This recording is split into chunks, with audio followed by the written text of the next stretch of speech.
दोस्तों नमस्ते प्रणाम। हम किरण शर्मा अपना यूट्यूब चैनल पर सबके स्वागत करै छी, प्रणाम करै छी। हम मंजू शर्मा और हम देवरानी जेठानी जा रहल छी महंगाई जमाना पर गीत गाबा। अहाँ सब जरूर सुनब और हमरा सबके गीत के फुल वाच करके अहाँ सब जरूर सुनब, कमेंट करके जरूर बताएब गीत केहन लागल। बहुत प्यारा बहुत मजेदार दिलदार गीत छै, अहाँ सब सुनऽ के जरूर कोशिश करब। अपना अपना दुल्हा के सबको कहबै जन्म का कमाई ला। बहुत महंगाई जमाना भ गेल छै लेकिन कमैनी बहुत कम भ रहल छै, एहि के लऽ कऽ हम सब गीत बनेलिए और गाबै छी। आइल महंगाई जमाना बलम तनी जम के कमाना।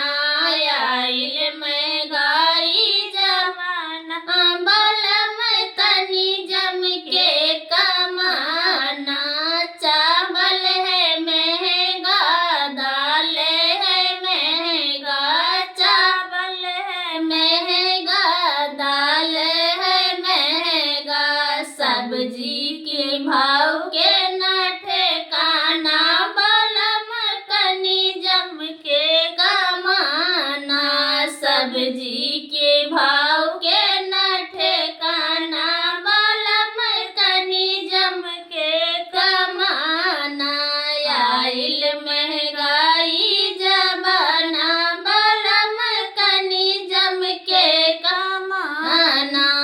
आइल महंगाई जमाना बलम कनी जम के कमाना।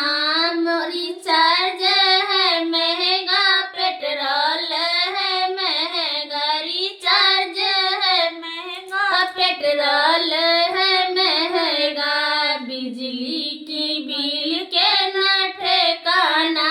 बलम कनी जम के